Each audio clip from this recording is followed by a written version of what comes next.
ভাৰতেৰ পূৰ্ব প্ৰান্তে সোনাকে আসাম দেশ হো।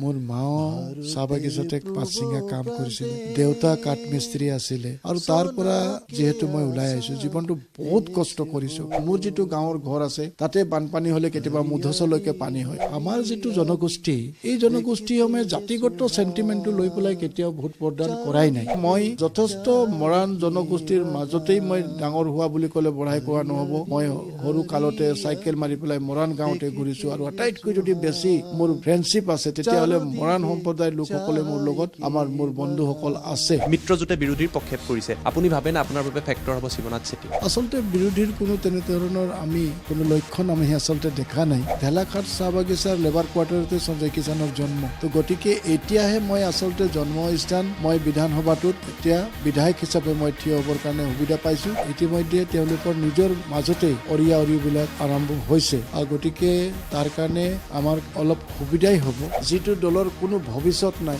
যিটো দলৰ পৰা মানুহ এতিয়া সম্পূৰ্ণভাৱে পৰিৱৰ্তন বিচাৰি পেলাই আঁতৰি গৈছে, আৰু সেই দলটোত এই ল'ৰাজনে বৰ বিশেষ কিবা এটা পাৰদৰ্শিতা দেখুৱাব মই নাভাবোঁ। নমস্কাৰ, টাইম এইটৰ বিশেষ অনুষ্ঠান নেতাৰ সৈতে 24 ঘণ্টালৈ মই জ্যোতিদীপ বৈশ্যই আপোনালোকক স্বাগতম জনাইছোঁ। ষ্টাৰ চিমেণ্ট আৰু প্লাই ষ্টৰী এই অনুষ্ঠানত আমাক সহযোগ কৰিছে। ৰাজ্যৰ বিভিন্ন প্ৰান্তলৈ আমি যাত্ৰা কৰিছোঁ, ভোটাৰ জনতাৰ সৈতে কথা পাতিছোঁ, নেতাৰ সৈতে কথা পাতিছোঁ, আৰু নিশা এই মুহূৰ্তত প্ৰায় 1 বাজিছে, আৰু এই মুহূৰ্ততো প্ৰচাৰত ব্যস্ত হৈ আছে নৱগঠিত মাকুম সমষ্টিৰ ভাৰতীয় জনতা পাৰ্টীৰ মিত্ৰজোঁটৰ নেতা তথা প্ৰাক্তন মন্ত্ৰী আৰু বৰ্তমানৰ বিধায়ক, আপোনালোকে সকলোৱে তেখেতক চিনি পায়, সঞ্জয় কিষাণ ডাঙৰীয়া। বৰ্তমান সময়তো তেখেতে প্ৰচাৰ চলাই আছে, আৰু নিশা আজি টাইম এইটৰ লগত আছে। প্ৰথমতে আপোনাক বহুত বহুত শুভেচ্ছা জনাইছোঁ। জনাইছোঁ নিশা 1 বজাত আপোনালোকে আহিছে, আপোনালোকো মোৰ দৰে সম্মত নিশ্চয় কষ্ট কৰিছে। গতিকে ময়ো 7টা বজাতে ওলাই গৈছিলোঁ, জাষ্ট অলপ আগতে মই সোমাইছোঁ।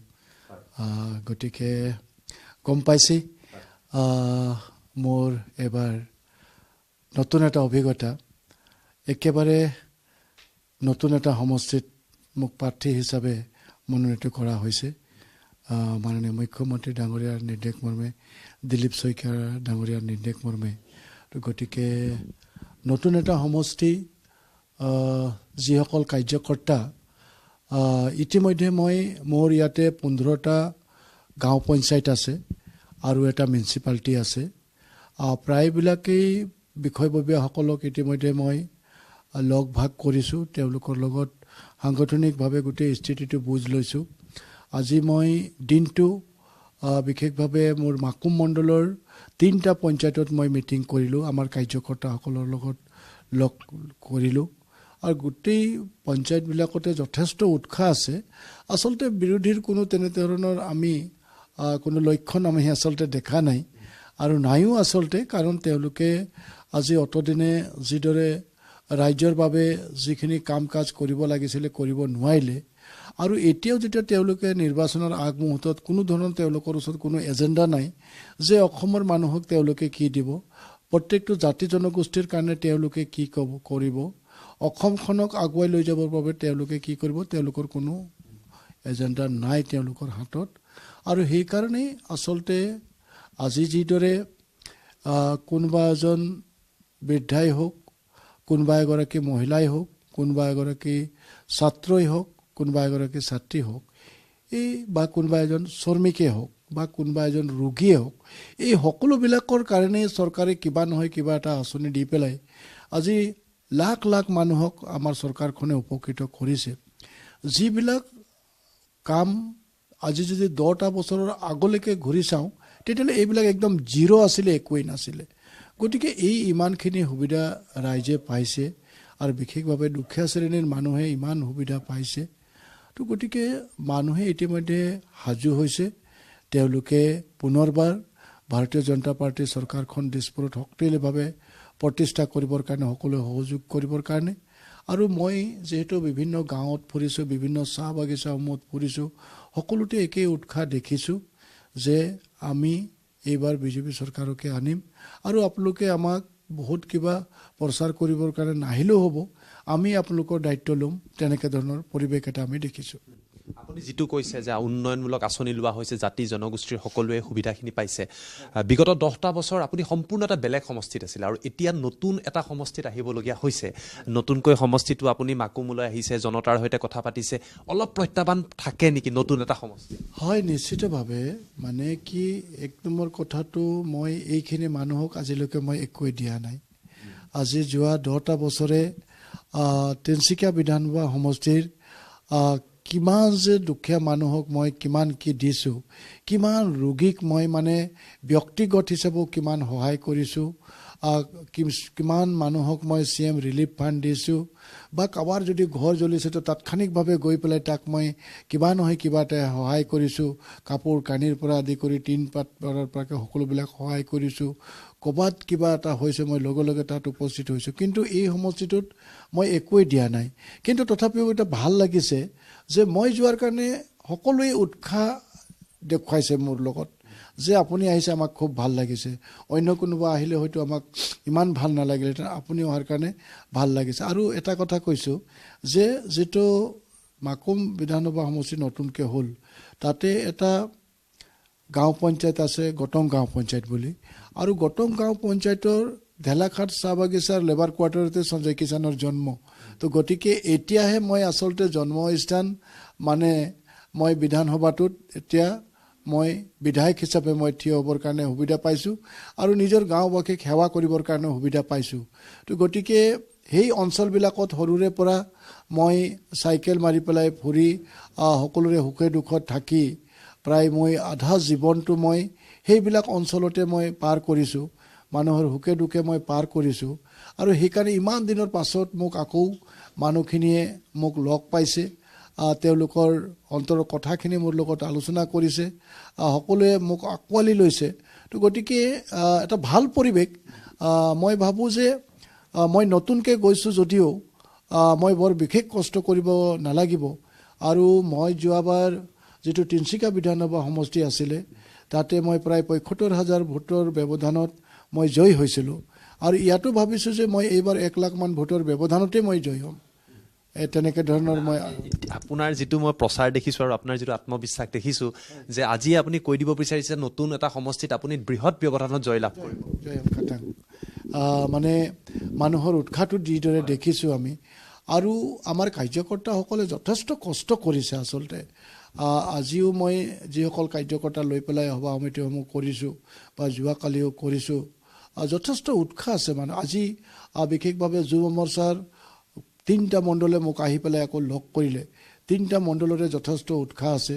আৰু যুৱ মৰ্চা মানে সকলোবিলাক সুঠাম যুৱক, তেওঁলোকো আহি পৰিছে। আৰু ভাল লাগিছে যে বিভিন্ন দল সংগঠনে মোক মানে নিজেই আহিছে, বিভিন্ন দল সংগঠনে আহিছে, কৈছে যে বোলে আমাৰতো বিধায়ক নাছিলে আৰু আমাৰ বহুতো সমস্যা আছে, আৰু যোৱা দিনবিলাকত আপুনি যিদৰে কাম কৰিছে, গতিকে আমি মানে যথেষ্ট আশাবাদী যে আমি আপোনাক সহযোগিতা কৰিলে আমি আপোনাক ভুল কৰা নহ'ব, আপুনি আমাৰ সমষ্টিটোক আগুৱাই লৈ যাব, এনেধৰণৰ কথাবিলাক কৈছে।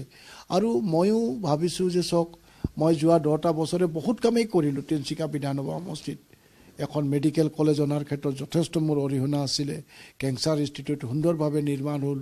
মেডিকেল কলেজটোত এতিয়া আমাৰ যথেষ্ট হাজাৰ হাজাৰ মানে ৰোগীয়ে চিকিৎসা গ্ৰহণ কৰিব পৰা পৰিৱেশ এটা গঢ়ি উঠিলে, যিটো নাছিলে। লগতে কেঞ্চাৰ ইনষ্টিটিউটো হৈ উঠিলে। ইয়াতো নতুনকৈ মানুহে চিকিৎসা পাবৰ কাৰণে সক্ষম হৈছে। সুন্দৰভাৱে এটা চাৰ্কেট হাউচ নিৰ্মাণ কৰিছিলোঁ, এটা আমাৰ কনভেনশ্যন হল নিৰ্মাণ কৰিছিলোঁ, ৰাস্তা পদূলি প্ৰায় 90% বনাইছিলোঁ। কিন্তু ইয়াতে যেতিয়া মই গৈছোঁ, ইয়াত নাতো কোনো এখন হস্পিটেল আছে, না ভাল এখন কলেজ আছে, না ক'ৰবাত ভাল ৰাস্তা পদূলিবিলাক আছে, না ক'ৰবাত অন্যান্য কিবা চৰকাৰী অনুষ্ঠান আছে, একোৱেই নাই। নতুনকৈ সমজিলা হৈছে, এই সমজিলাটোৰ অফিচটো এতিয়ালৈকে ভালকৈ হৈ উঠা নাই। গতিকে মই ইয়াতে যথেষ্ট কষ্ট কৰিব লাগিব। আৰু প্ৰথমবাৰৰ বাবে এইটো এটা ফ্লাড এফেক্টেড এৰিয়া। প্ৰায় কেইবাটাও পঞ্চায়তৰ মানুহে বানৰ লগত যুঁজি আছে। তো গতিকে মোৰ প্ৰথম চেলেঞ্জটো থাকিব যে মই কিদৰে বানৰ পৰা মানুহখিনিক মুক্ত কৰিব পাৰোঁ, গৰাখহনীয়াৰ পৰা মানুহখিনিক মুক্ত কৰিব পাৰোঁ, এই এটা মোৰ ডাঙৰ চেলেঞ্জ থাকিব। তাৰ লগতে বিভিন্ন ৰাস্তা পদূলিবিলাক জৰাজীৰ্ণ অৱস্থাত আছে, যিহেতু ইয়াতে বহু সময় বিধায়কৰ মানে নাছিলে, ৰুল নাছিলে। গতিকে এই ৰাস্তা পদূলিবিলাক সুন্দৰকৈ নিৰ্মাণ কৰিবৰ কাৰণে মোৰ প্ৰথম কাম হ'ব যে মই আঁচনিবিলাক প্ৰস্তুত কৰি পেলাই যেনেদৰে পৰা যায় এই ৰাস্তাবিলাক চেংচন কৰাই পেলাই মই যাতে মাকুমবাসীক ৰাস্তা প্ৰদান কৰিব পাৰোঁ। লগতে এই এটা ডাঙৰ সম্ভাৱনা আছে আমাৰ, যিহেতু ডিব্ৰু চৈখোৱা আমাৰ মাকুম বিধানসভাৰ অন্তৰ্গত, মাগুৰী বিল আমাৰ মাকুম বিধানসভাৰ অন্তৰ্গত। তো গতিকে এই টুৰিজিমৰ ক্ষেত্ৰত এই দুটা ডাঙৰ সম্পদ বুলি ক'ব পাৰি। আৰু মোৰ চেষ্টা থাকিব যে এই দুটা টুৰিজিম ক্ষেত্ৰ হিচাপে ইয়াক শক্তিশালীভাৱে গঢ়ি তোলা, যাতে আমি টুৰিজিমৰ সঁহাৰি ইয়াত পাব পাৰোঁ বিশ্ব বিভিন্ন ৰাষ্ট্ৰৰ পৰা। আৰু ইতিমধ্যে টুৰিষ্টসকল আহিছেই, কিন্তু ইয়াক যদি আমি আৰু সৰ্বসুন্দৰ কৰি তুলিব পাৰোঁ তেতিয়াহ'লে বহুতো আমাৰ শিক্ষিত নিবনুৱা যুৱক যুৱতীয়ে ইয়াত সংস্থাপিত হোৱাৰ এটা পৰিৱেশ আমি ঘূৰাই আনিব পাৰিম। যিহেতু মাগুৰী বিলত হাজাৰ হাজাৰ বিভিন্ন ৰাষ্ট্ৰৰ পৰা চৰাই আহে, ইয়াতে পৰেহি। গতিকে ইয়াক চৰাই চাবৰ কাৰণে বহু লোক ইয়াতে আহে। গতিকে ইয়াক যদি আমি সুন্দৰ ৰূপত সজাব পাৰোঁ তেতিয়াহ'লে নিশ্চিতভাৱে আমাৰ এই অঞ্চলটো সুন্দৰ হৈ উঠিব। তাৰ লগতে এই অঞ্চলটো যথেষ্ট কমলা খেতি হৈছিলে, কমলা খেতিৰ কাৰণে এই বিখ্যাত অঞ্চল আছিলে, কিন্তু এতিয়া কমলা খেতিবিলাক নাইকিয়া হৈ পেলাই চাহপাত খেতি হ'ল। গতিকে আমি যাতে আৰু অকণমান আমি পৰীক্ষা নিৰীক্ষা কৰি পেলাই পুনৰ যাতে গাঁওবিলাকত আমি কমলা খেতিৰ জৰিয়তে আমি মানুহখিনিক উৎসাহিত কৰিব পাৰোঁ। আমাৰ যথেষ্ট খেতিয়ক লোক আছে, খেতিয়ক লোকসকলক বিভিন্ন আধুনিক পদ্ধতিৰে আমি কিদৰে খেতিৰ ক্ষেত্ৰখনত আমি শিক্ষিত যুৱক যুৱতীসকলকো আগুৱাই লৈ যাব পাৰোঁ, তাৰ কাৰণে নিশ্চিতভাৱে বহু কামেই কৰিবলগীয়া আছে। আৰু ভাল আচলতে এটা কোনো উদ্যোগ নাই, উদ্যোগৰ প্ৰতিষ্ঠা কৰাটো মোৰ লক্ষ্য থাকিব। যিহেতু প্লাষ্টিক পাৰ্কটো ইতিমধ্যে মাকুম বিধানসভা সমষ্টিত হৈছে আৰু তাত কেইবাটাও উদ্যোগ ইতিমধ্যে প্ৰতিষ্ঠা লাভ কৰিছে। গতিকে মই যাতে ইয়াত আৰু ডাঙৰ উদ্যোগ ইয়াতে প্ৰতিষ্ঠা কৰিবৰ কাৰণে মই চেষ্টা কৰিম। আৰু ইতিমধ্যে এটাই সম্পদ আছে, আজি কিছুদিনৰ আগতে মাননীয় মুখ্যমন্ত্ৰী ডাঙৰীয়াক লৈ পেলাই আমাৰ তিনিচুকীয়া বিধানসভা সমষ্টিত মানে মাটি নথকাৰ কাৰণে এইটো মই মাকুম বিধানসভা সমষ্টিতে কৰিছিলোঁ এটা স্কিল ডেভেলপমেণ্ট চেণ্টাৰ। এই স্কিল ডেভেলপমেণ্ট চেণ্টাৰটোৰ কাৰণে যথেষ্ট মই কৰিছিলোঁ, মুখ্যমন্ত্ৰী ডাঙৰীয়াই মোক সহযোগিতা কৰিলে। এইটো প্ৰাইভেট মানে স্কিল ডেভেলপমেণ্ট চেণ্টাৰ যদিও আমাৰ যথেষ্ট ল'ৰা ছোৱালী ইয়াৰ পৰা উপকৃত হ'ব। মাকুমত যদি আপোনালোকে সোধে এতিয়া কি হৈ আছে, তেতিয়াহ'লে এটাই উত্তৰ দিবলৈ পাৰিম আমি যে ইয়াতে এখন অন্তত স্কিল ডেভেলপমেণ্ট চেণ্টাৰ হৈ আছে। তাৰ বাদে মাকুমত আমি তেনেকৈ ধৰণৰ একো আপোনাক দেখুৱাই দিব নোৱাৰোঁ। গতিকে মোৰ লক্ষ্য থাকিব যাতে অন্যান্য সমষ্টিৰ দৰে ইয়াতো আমি যিখিনি প্ৰয়োজনীয়তা আছে এটা সমষ্টি হিচাপে সেইসমূহ আমি কৰিবৰ কাৰণে পূৰা চেষ্টা কৰিম। এটা কথা আপোনাৰ ভাল লাগিলে, মই ক'ব বিচাৰিছোঁ যে আপুনি নতুন এটা সমষ্টি পাইছে, কিন্তু কথাখিনি স্বীকাৰ কৰিছে যে কৰিবলগীয়া বহুত কাম আছে আৰু সেইখিনি কথাই ভোটাৰক আচলতে আপুনি ক'ব বিচাৰিছে। এতিয়া মই আন এটা প্ৰশ্নলৈ আহিব বিচাৰিছোঁ। সমষ্টিবিলাকত জনবিন্যাস যথেষ্ট গুৰুত্বপূৰ্ণ থাকে, জনগাঁথনি গুৰুত্বপূৰ্ণ থাকে আৰু তাৰ ওপৰতেই এটা সমষ্টিৰ বহু কথা নিৰ্ভৰ কৰে। আপুনি নিজে চাহ বাগিচাৰ লগত দীঘলীয়া সময় জড়িত, সকলো কথা গম পায়। চাহ জনগোষ্ঠীৰ যথেষ্ট সংখ্যক লোক এই নতুন সমষ্টিটো আছে, কেইবাখনো বাগিচা আছে। সেই লোকসকল ভাৰতীয় জনতা পাৰ্টীৰ লগত সঞ্জয় কিষাণৰ লগত কিয় থাকিব বা সেইসকল ভোটাৰক আপুনি কি ক'ব? হয়, আচলতে এইটোৱেই মানে আমাৰ এই মাকুম বিধানসভা সমষ্টিটোত মানে অন্যান্য জাতি জনগোষ্ঠীতকৈ আটাইতকৈ বেছি যদি আছেতো আদিবাসী চাহ জনগোষ্ঠীখন আছে। আৰু সেইটো মোৰ সৌভাগ্য নে দুৰ্ভাগ্য মই নাজানো, যাৰ কাৰণে মই তিনিচুকীয়া বিধানসভা সমষ্টিটো এৰি পেলাই মই ইয়াত মাকুমলৈ আহিবলগীয়া হ'ল। তো গতিকে মই এটা কথা কৈছোঁ আপোনালোকক যে চাওক, আমাৰ যিটো জনগোষ্ঠী, এই জনগোষ্ঠীসমূহে জাতিগত চেণ্টিমেণ্টটো লৈ পেলাই কেতিয়াও ভোট প্ৰদান কৰাই নাই। যদি কৰিলেহেঁতেন তেতিয়াহ'লে আজি প্ৰায় 40টামান বিধানসভা সমষ্টি আছে য'ত নেকি আমাৰ চাহ জনগোষ্ঠীৰ লোকসকলেই মানে তাত আটাইতকৈ নিৰ্ণায়ক ভূমিকা পালন কৰে। আজি মোৰ জিলাখনতে ডিগবৈত আজি আছে সুৰেণ ফুকন ডাঙৰীয়া আছে, এজন মৰাণ সম্প্ৰদায়ৰ লোক, কিন্তু তেওঁক বেছিভাগ আমাৰ চাহ জনগোষ্ঠীৰ লোকসকলে ভোট প্ৰদান কৰে। আজি বলিন্দা আছে, তেখেতকো আমাৰ চাহ জনগোষ্ঠী আদিবাসী সমাজে অন্তৰ খুলি পেলাই ভোট প্ৰদান কৰিছে। তেনেকৈ যদি আপুনি চাই আমাৰ নাহৰকটীয়া, লাহোৱাল, অনেক মৰাণ, সোণাৰী, অনেক সমষ্টি আছে য'ত নেকি আমাৰ আদিবাসী চাহ জনগোষ্ঠী সমাজখনেই আচলতে মুখ্য ভূমিকা পালন কৰিছে। কিন্তু তথাপিও চেণ্টিমেণ্ট এটা কেতিয়াবা পলিটিকেল লোকসকলে কেতিয়াবা তেনেকৈ ধৰণৰ ধাৰণা এটা দি দিয়ে। গতিকে মই এতিয়াও ভবা নাই যে মাকুম বিধানসভা সমষ্টিত তেনেকুৱা এটা পৰিৱেশ হ'ব। মই ইতিমধ্যে সকলো জাতি জনগোষ্ঠীৰ ওচৰলৈকে গৈছোঁ। আজি মোৰ ভাল লাগিছে যে বিশেষভাৱে মৰাণ জনগোষ্ঠীৰ লোকসকলে মোক আজি যথেষ্ট আঁকোৱালি লৈছে। আজি অলপ দেৰিৰ আগতে মই যিটো মৰাণ ডেভেলপমেণ্ট কাউন্সিল আছে তাৰে গোটেইকেইজন বিষয়ববীয়াসকলৰ লগত তেওঁলোকে মোক মাতিলে, মই তেওঁলোকৰ লগত বহিছোঁ। তেওঁলোকে অন্তৰেৰ সৈতে মোক মানে আঁকোৱালি লৈছে। তেওঁলোকে কৈছে যে আমি নিজেই দায়িত্ব ল'ম আপোনাৰ কাৰণে, আপুনি বিশেষ একো চিন্তা কৰিবলৈ নালাগে। মৰাণ জনগোষ্ঠীৰ যিখিনি লোক আছে, আমাৰ যিখিনি গাঁও আছে, সেই অঞ্চলসমূহত আমি যিমান পাৰোঁ আপোনাক সহায় কৰিম। যিহেতু অৰুণজ্যোতি মৰাণ ডাঙৰীয়া আছে, মৰাণ সমাজত তেওঁ এজন শক্তিশালী নেতা, তেওঁৰ লগতে বহুকেইজন বিষয়ববীয়া মোৰ লগত আলোচনা কৰিলে। ঠিক তেনেকৈ অন্যান্য জাতি জনগোষ্ঠীৰ লোকসকলেও মোৰ ওচৰত আহিছে, তেওঁলোকে সহযোগিতা কৰিছে। বিভিন্ন দল সংগঠন আহিছে, সেই সংগঠনসমূহো মোক তেওঁলোকে নিজেই গাত পাতি লৈছে যে সঞ্জয় দা আপুনি চিন্তা নকৰিব। যোৱা দিনবিলাকত আপোনাৰ কামৰ দেখিছোঁ, আমি আন্তৰিকতা দেখিছোঁ। গতিকে সেই আন্তৰিকতাৰ কাৰণে আমি আপোনাক বিচাৰিছোঁ। গতিকে আপুনি চিন্তাই নকৰিব, আপোনাৰ দায়িত্ব আমি ল'ম। গতিকে বহুকেইটা চাহ বাগিচাৰো লোক আহিছে। আজি দিনটো বহুত মানুহ আহিছে মোৰ ওচৰত।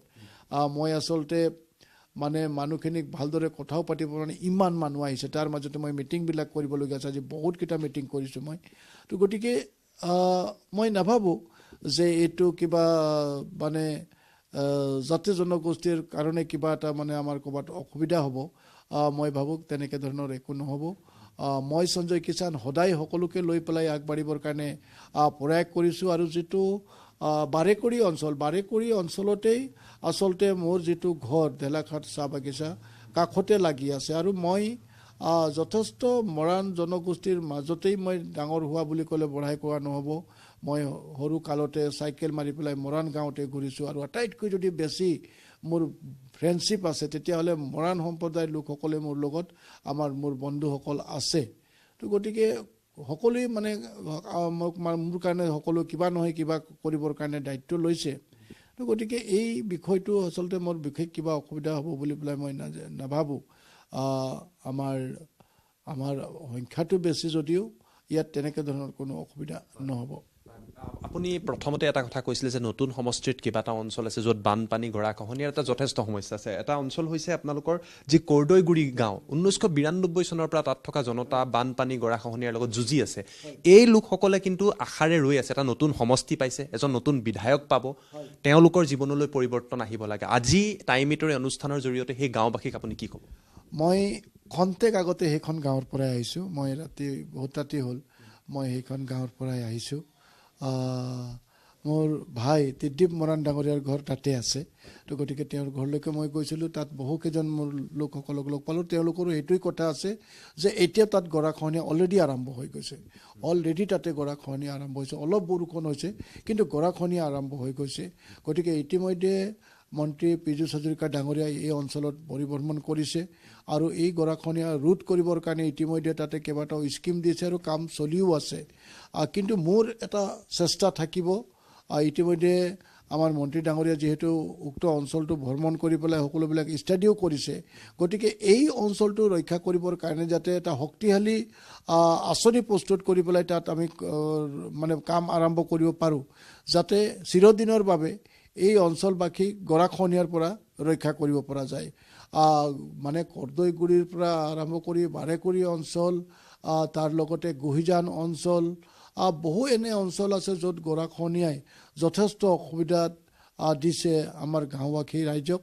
তো গতিকে যদি দীৰ্ঘম্যাদী এটা আঁচনি প্ৰস্তুত কৰি পেলাই সম্পূৰ্ণভাৱে যদি এই গৰাখহনীয়া ৰোধ কৰিবৰ কাৰণে ডাঙৰ প্ৰজেক্ট লোৱা হয় তেতিয়াহ'লে মই ভাবিছোঁ যে আৰু মোৰ এটা চেলেঞ্জ থাকিব মই সদায় চেষ্টা কৰিম যাতে এই কামটোৰ কাৰণে মই সদায় জড়িত কৰি পেলাই যিমান পাৰোঁ টকা পইচা আনি পেলাই এই মানে গৰাখহনীয়াটো যাতে মই ৰোধ কৰিব পাৰোঁ কাৰণ মোৰ আজি তিনিচুকীয়া বিধানসভা সমষ্টিত কেতিয়াও বানপানীৰ লগত মই যুঁজা নাছিলোঁ কিন্তু তথাপিও যিহেতু মোৰ জন্মস্থান আছিলে যেতিয়াই বানপানী হয় তাৰ লোকেল বিধায়ক আহি নোপোৱাৰ আগতে মই সেই অঞ্চলবিলাকত মই প্ৰথমে ৰাতিপুৱাই 6টা বজাতে মই গৈ পেলাই পাইছিলোঁ আজিও এই কথা মোক কৈছে বিশেষভাৱে নতুন গাঁও লেমুগুৰি গুহিজান ৰঙাগড়া সেই অঞ্চলবিলাকত বাৰেকুৰি ঢেলাখাট সেইবিলাক অঞ্চলত প্ৰথমে সদায় মই গৈ পেলাই পাওঁ মানুহখিনিক সহায়ৰ হাত আগবঢ়াওঁ বা তেওঁলোকক অকণমান সাহস দিওঁ তো গতিকে এতিয়াতো মই ভাবিছোঁ যে মই বানপানী হ'লে মই ৰাতিটো সেইফালে কোনোবা এখন গাঁৱত মই থাকি যাব লাগিব ৰাইজৰ লগত তো গতিকে মোৰ এইটো চেষ্টাও থাকিব মোৰ যিটো গাঁৱৰ ঘৰ আছে তাতে বানপানী হ'লে কেতিয়াবা মুধচলৈকে পানী হয় গতিকে তেনেকুৱা জেগাৰ পৰা মই নিজেই আহিছোঁ গতিকে মোৰ নিশ্চয় হয়তো চেষ্টাটো অব্যাহত থাকিব যে আজি মোৰ নিজেই সেই গাঁওখনৰ কাৰণে মই আজি দায়িত্ব পাইছোঁ নিজৰ ওচৰ চুবুৰীয়াৰ কাৰণে দায়িত্ব পাইছোঁ গতিকে এইবিলাক স্থায়ী সমাধান কৰিবৰ কাৰণে মই চেষ্টা কৰিম মই আন এটা প্ৰসংগ আপোনাৰ পৰা জানিব বিচাৰিছোঁ আপোনালোকে যিদৰে বিজেপিৰ মিত্ৰজোঁটে একত্ৰিত হৈ নিৰ্বাচনত অৱতীৰ্ণ হৈছে এতিয়া কংগ্ৰেছ অজাপ নাইবা ৰাইজৰ দল সকলো একত্ৰিত হৈছে বিজেপিৰ মিত্ৰজোঁটক ৰুধিবলৈ আপোনাৰ যিগৰাকী প্ৰতিদ্বন্দ্বী আছে তেখেতে ইয়াৰ আগৰ নিৰ্বাচনতো বৰ বিশেষ ভোট পোৱা নাছিলে গতিকে এইবাৰ আপোনাৰ এছেছমেণ্টটো কি আপুনি ইতিমধ্যে কৈছে যে 1 লাখ ভোটৰ ব্যৱধানত আপুনি জয়ী হ'ব তথাপিও মই জানিব বিচাৰিছোঁ এই বিষয়টোক লৈ আপুনি কি ক'ব এই বিষয়টো মানে আমাৰ কাৰণে অকণমান সহায়কে হৈছে যে আপোনালোকে জানে যে কংগ্ৰেছ দলৰ বহুকেইজন জ্যেষ্ঠ নেতা আছিলে তেওঁলোকে দীৰ্ঘদিন ধৰি সংগঠনটোক ধৰি ৰাখি পেলাই তেওঁলোকে সংগঠনটোক আগুৱাই লৈ গৈছিলে কিন্তু সেইসকলে যিহেতু প্ৰাৰ্থিত্বৰ দৌৰত যথেষ্ট চেষ্টা কৰিছিলে এইজন ৰাজু চাহুৱে হওক বা আমাৰ আৰু বহুকেইজন আছিলে দণ্ডি সোণোৱালেই হওক তেনেকৈ বহুকেইজন জ্যেষ্ঠ লোক আছিলে কিন্তু তেওঁলোকে প্ৰাৰ্থিত্ব নাপাই পেলাই আমাৰ এজনে পালে তো গতিকে ইতিমধ্যে তেওঁলোকৰ নিজৰ মাজতেই অৰিয়া অৰিবিলাক আৰম্ভ হৈছে গতিকে তাৰ কাৰণে আমাৰ অলপ সুবিধাই হ'ব যিহেতু ইতিমধ্যে আমি দেখা পাইছোঁ যে তেওঁলোকে বৰ বিশেষ মানে বহুত কিবা কৰিব পৰা তেওঁলোকে কোনো পৰিৱেশ তেওঁলোকে গঢ়ি তুলিব পৰা নাই বা মানুহৰ মাজত তেওঁলোকে বিশ্বাস জন্মাব পৰা নাই যে আমি বিজেপিকে কিবা ভাল কৰিব পাৰিম কাৰণ তেওঁলোকৰ চৰকাৰ দিছপুৰত নাই তেওঁলোকৰ চৰকাৰ দিল্লীত নাই তেওঁলোকৰ কোনো এজন ইয়াতে কোনো প্ৰতিনিধি নাই তো গতিকে তেনে ক্ষেত্ৰত আজি মানুহে বুজি পাইছে যে এই 10টা বছৰত যিদৰে বিভিন্ন জাতি জনগোষ্ঠীৰ মাজত এটা সমন্বয় প্ৰতিষ্ঠা কৰি পেলাই আজি প্ৰগতিৰ দিশত যিদৰে অসমখনক আগুৱাই লৈ যাবৰ বাবে আমাৰ চৰকাৰে অতি নিষ্ঠাৰে কাম কৰিলে যিমানবিলাক আঁচনি দি পেলাই আজি হাজাৰ হাজাৰ মানুহক উপকৃত কৰিলে তো গতিকে মানুহে আজিকালি বুজি পায় 10টা বছৰত আমাৰ কি দশা আছিলে আৰু এই 10টা বছৰৰ এতিয়া আমাৰ কেনেধৰণৰ আমি আছোঁ এই কথাবিলাক সাধাৰণ দুখীয়া শ্ৰেণীৰ মানুহ এটা সাধাৰণ শ্ৰেণীৰ মানুহ এজনো আজি উপলব্ধি কৰিছে আৰু সেইকাৰণে আমি য'তেই গৈছোঁ তাতেই আমি সেয়া চাহ গছৰ মাজতো যদি গৈছোঁ বাগানৰ মাজতো গৈছোঁ একেই কথা গাঁৱৰ মাজতো যদি ক'ৰবাত গৈছোঁ একেই কথা যে নাই আমি ইমানবিলাক সুবিধা পাইছোঁ যিহেতু আৰু আটাইতকৈ কথা যে আমিতো ভুক্তভোগী এই তিনিচুকীয়া জিলাখনত যদি 10টা বছৰত আমি কেনেধৰণে জীয়াই আছিলোঁ হয়তো এই মাত্ৰ বহি থাকোঁতে ক'ৰবাত বম ব্লাষ্ট হৈছিলে ক'ৰবাত গুলি ফায়াৰিং হৈছিলে ক'ৰবাত ৰোড ব্লক হৈছিলে ক'ৰবাত কাৰোবাৰ নিজৰ জীৱনটো দিবলগীয়া হৈছিলে এই পৰিৱেশৰ মাজতে আমি পাৰ হৈ আহিছোঁ গতিকে আজি তাৰিখত ৰাইজৰ আশীৰ্বাদে যেতিয়া আমাৰ চৰকাৰখন আহিলে আজিতো তেনেধৰণৰ পৰিৱেশবিলাক সম্পূৰ্ণভাৱে অসমৰ লগতে আমাৰ তিনিচুকীয়া জিলাখনতো সম্পূৰ্ণভাৱে নাইকিয়া হ'ল আৰু নাইকিয়া হোৱাই নহয় আজি সকলোৱে সমন্বয়ৰ জৰিয়তে আমি হাতত হাত মিলাই পেলাই আগবাঢ়ি যাবৰ কাৰণে সক্ষম হৈছোঁ আজি পঢ়াৰ পৰিৱেশ ঘূৰি আহিছে আজি ভালদৰে ব্যৱসায় কৰাৰ পৰিৱেশ ইয়াতে ঘূৰি আহিছে আমাৰ যুৱক যুৱতীসকলে ভালদৰে সকলো ব্যৱসায় পাতি কৰাৰ ক্ষেত্ৰত তেওঁলোকে নামি পৰিছে, খেতি বাতি কৰিবৰ কাৰণে তেওঁলোকে নামি পৰিছে। তো গতিকে আজি এটা সুন্দৰ পৰিৱেশ। আজি যিসকল মহিলা আজি আত্মসহায়ক গোটৰ লগত জড়িত হৈ আছে তেওঁলোকক আজি উদ্যমিতা আঁচনিৰ জৰিয়তে মুখ্যমন্ত্ৰী ডাঙৰীয়াই যিদৰে সহায় কৰিলে, আজি একোগৰাকী মহিলা তেওঁলোকৰ নিজৰ ভৰিত থিয় হৈ পেলাই তেওঁলোকে অৰ্থনৈতিকভাৱে টনকিয়াল হোৱা এটা পৰিৱেশ আমি আমাৰ গাঁওবিলাকত দেখা পাইছোঁ। তো গতিকে ইমানখিনি হোৱাৰ পাছত বাৰু কিয় আকৌ তেওঁলোকে সেই 10 বছৰৰ পুৰণা ইতিহাসটো খুচৰিবৰ কাৰণে যাব? কোনোৱে নাযায়। আৰু সেইকাৰণে তেওঁলোকে আমাক সহযোগিতা কৰিবৰ কাৰণে সাজু হৈ আছে। আপুনি ক'লে যে যথেষ্ট আঁচনি দিয়া হৈছে, অৰুণোদয় আঁচনিৰ পৰা আৰম্ভ কৰি, লাখপতি বাইদেউৰ পৰা আৰম্ভ কৰি, নিযুত মইনাৰ পৰা আৰম্ভ কৰি, কিন্তু কংগ্ৰেছৰ যিসকল নেতা আছে তেওঁলোকে প্ৰায়ে আপোনালোকক সমালোচনা কৰে যে ভাৰতীয় জনতা পাৰ্টীয়ে আঁচনিৰ জৰিয়তে ভোটাৰক লৈ আহিব বিচাৰিছে। এই কথাটোক লৈ কি ক'ব? আপোনালোকে অৰুণোদয় দিছে, ৰেচনৰ কাৰ্ড দিছে, সমান্তৰালভাৱে সকলো সুবিধা প্ৰদান কৰিছে। মুখ্যমন্ত্ৰীয়ে কৈছে যে 5খন বিকশিত ৰাজ্যৰ ভিতৰত আমি লৈ যাব লাগিব, কিন্তু কংগ্ৰেছে কৈছে যে আপোনালোকে ভোট কিনিব বিচাৰিছে আঁচনিৰ জৰিয়তে। এই সমালোচনাটোত আপুনি কিদৰে? নিশ্চিতভাৱে আমি আঁচনিটো দিছোঁৱেই। আঁচনি দিয়াৰ লগে লগে আমি জানো 1.5 লাখ চাকৰি দিয়া নাই নতুন যুৱক যুৱতীসকলক? তো গতিকে এই মানুহৰ কাৰণে উপকৃত কৰা নাই নেকি? আজি হাজাৰ হাজাৰ মানুহক আজি মুখ্যমন্ত্ৰী সাহায্য পুঁজিৰ পৰা বিভিন্ন ৰোগীসকলক আমি তেওঁলোকৰ জীৱন দান দিছোঁ। তো গতিকে এইবিলাক যদি আগতে তেওঁলোকে কৰিলেহেঁতেন বহু মানুহ হয়তো মৃত্যু মুখৰ পৰা বাচিব পৰা পৰিৱেশ থাকিলেহেঁতেন, কিন্তু তেওঁলোকে এই কথাবিলাক কেতিয়াও কল্পনাও কৰিব নোৱাৰিলে। আজি ইমানবিলাক ৰাস্তা পদূলি আমি নিৰ্মাণ কৰিছোঁ, তেওঁলোকৰ দিনতে ৰাস্তা পদূলিবিলাক কি হৈ আছিলে? আজি আমি ব্ৰহ্মপুত্ৰ ওপৰত ইমানকেইটা দলং বনাবৰ কাৰণে সক্ষম হৈছোঁ, তেওঁলোকৰ দিনত কি আছিলে? আজি আমি 4 লেন 6 লেন নিৰ্মাণ কৰাৰ কাম এইখন অসমত আৰম্ভ হৈ গৈছে, তেওঁলোকৰ দিনত কি আছিলে? তো গতিকে এইবিলাক কি অসমৰ মানুহক আজি লাভান্বিত কৰা নাই নেকি? আজি ইউনিভাৰ্চিটিয়ে কওক, আজি মেডিকেল কলেজে কওক, ইমান কম সময়ৰ ভিতৰত ইমানবিলাক মেডিকেল কলেজ হৈছে, য'ত নেকি আমি বহু ডক্তৰ আমি পাবৰ কাৰণে সক্ষম হৈছোঁ। এইবিলাকে অসমৰ মানুহক উপকৃত কৰা নাই নেকি? তো গতিকে এইবিলাক কংগ্ৰেছৰ কোৱা কথা আচলতে তেওঁলোকে কোনো দিনেই অসমখনক আন্তৰিকতাৰে ভাল পাই পেলাই অসমখনক কিদৰে আগুৱাই লৈ যাব পৰা যায় তেওঁলোকে সেইবিলাক নকৰিলে। তেওঁলোকে বিভিন্ন জাত পাতৰ নামত পলিটিক্স কৰি থাকিলে আৰু ইতিমধ্যে তেওঁলোকে দেখিছে যে অসমখনক কিদৰে নষ্ট কৰি পেলালে। আজি য'ত নেকি 9টা 10টা জিলাত আজি অসমৰ অস্তিত্ব নোহোৱাৰ দৰে এটা পৰিৱেশ তেওঁলোকে গঢ়ি তুলিলে। তেওঁলোকে অসমৰ ভাষা সংস্কৃতি নাইকিয়া কৰাৰ দৰে এটা পৰিৱেশ গঢ়ি তুলিলে। আৰু সেইবিলাক মানুহে আচলতে কেতিয়াও উন্নয়নৰ কথা চিন্তা কৰিব নোৱাৰে। তেওঁলোকে সদায় এনেধৰণৰ ৰাজনীতিবিলাক কৰি পেলাই তেওঁলোকে আচলতে টিকি থাকিব বিচাৰে। কিন্তু এতিয়া তেনেধৰণৰ পৰিৱেশটো অসমত নাই। অসমৰ মানুহ যথেষ্ট সচেতন। আজি আগৰ এজন বিধায়ক হোৱা তেওঁ একদম এটা বেলেগ জীৱন যাপন কৰিছিলে, কিন্তু এতিয়া সেই পৰিৱেশ নাই। ময়ো এজন বিধায়ক, মই 24 ঘণ্টাৰ ভিতৰত ময়ো হয়তো 3-4 ঘণ্টাহে শুবৰ কাৰণে সময় পাওঁ, আৰু বাকী সময়ছোৱা আমি কামেই কৰি থাকোঁ। গতিকে আজি বিধায়ক তেনেকৈ ধৰণৰ ভাবিলে নহ'ব। বিধায়ক সঁচাকৈ কাম কৰিব লাগিব, আৰু সঁচাকৈ কাম আমি কৰিছোঁ কাৰণেই আজি অতবিলাক কাম হৈছে, আৰু অসমখনক আমি আগুৱাই লৈ যাবৰ কাৰণে, অসমখনক এটা পৰিৱৰ্তন আনিবৰ কাৰণে 10টা বছৰতে আমি সক্ষম হৈছোঁ। এগৰাকী বিৰোধীৰ প্ৰাৰ্থী শিৱনাথ চেতিয়া, তেখেতে 2021 চনত ডিগবৈ সমষ্টিত প্ৰতিদ্বন্দ্বিতা কৰিছিলে, কিন্তু বিপুল ভোটত পৰাজিত হৈছিলে। গতিকে এইগৰাকী ব্যক্তি এইবাৰ মাকুমত আহিছে, কংগ্ৰেছে তেওঁক প্ৰক্ষেপ কৰিছে বা মিত্ৰজোঁটে বিৰোধীৰ প্ৰক্ষেপ কৰিছে। আপুনি ভাবেনে আপোনাৰ বাবে ফেক্টৰ হ'ব শিৱনাথ চেতিয়া?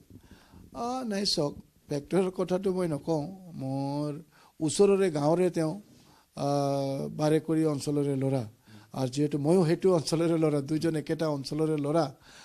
গতিকে তেওঁ আচলতে এই দলটোৰ কাৰণে মই ভাবোঁ যে তেওঁ ভুল এটা দলত তেওঁ আচলতে আগবাঢ়িলে ৰাজনীতিক ক্ষেত্ৰখনত, যিটো দলৰ কোনো ভৱিষ্যত নাই, যিটো দলৰ পৰা মানুহ এতিয়া সম্পূৰ্ণভাৱে পৰিৱৰ্তন বিচাৰি পেলাই আঁতৰি গৈছে। আৰু সেই দলটোত এই ল'ৰাজনে বৰ বিশেষ কিবা এটা পাৰদৰ্শিতা দেখুৱাব মই নাভাবোঁ। গতিকে তেওঁলৈ মোৰ শুভেচ্ছা আছে। তেওঁ ৰাজনীতিৰ ক্ষেত্ৰখনত আজি ভৰি দিছে তেওঁ আজি এই নিৰ্বাচনত মই নাভাবোঁ যে তেওঁ এনেধৰণৰ বৰ বিশেষ কিবা এটা প্ৰত্যাহ্বান মোক দিব পাৰিব। নিশা এতিয়া 2 বাজিব হৈছে, আপুনি প্ৰচাৰ চলাই আছে, এতিয়া সাক্ষাৎকাৰ দিছে, আকৌ প্ৰচাৰত যাব, আকৌ মানুহৰ লগত কথা পাতিব, পুৱাও আকৌ উঠিব। ৰাজনীতিৰ কথা পাতি আছোঁ অলপ। আপুনি যিহেতু আমি এটা কথা জানো, আপুনি ঝুমুৰ গীত বৰ সুন্দৰ গায় আৰু দৰ্শকে ভাল পায়, যিহেতু আপুনি প্ৰচাৰ কৰিবলৈ যে সকলোৱে ভাল পায়। আপোনাৰ মুখৰ পৰা কিন্তু আজি টাইম 8ৰ দৰ্শকে আপোনাৰ নতুন সমষ্টিবাসীয়ে গীত শুনিব বিচাৰিব। আমাক যদি অলপ আপুনি গুণগুণাই দিয়ে। বাপৰে, গানবিলাক আচলতে আমাৰ যিবিলাক গান আছে, এই গানবিলাক আচলতে কাগজ কলমত কোনোবাই লিখি দিয়া গান নহয়। এই গানবিলাক আচলতে কোনোবা এজন শ্ৰমিকৰে হওক বা কোনোবা এজন খেতিয়কৰে হওক, তেওঁলোকৰ অন্তৰ আত্মাৰ যিবিলাক দুখ বেদনা, সেই দুখ বেদনাবিলাকহে আচলতে আমি গীত আকাৰত আমি শুনিবলৈ পাওঁ। যিবিলাক গীত আচলতে মানুহৰ মুখে মুখে বাগৰি বাগৰি পেলাই এতিয়াও আমাৰ মাজত আছে। গতিকে তেনেধৰণৰ গীত বহু আছে। কোন গানটো গাম এতিয়া মই আপোনাক, মানে ভাষণৰ মাজত গান চান চব মানে ইয়াৰ পৰা নাইকিয়া হৈ গৈছে। মই দুলালদাৰ গানে এটা গাই দিম, অকণমান কলি এটা।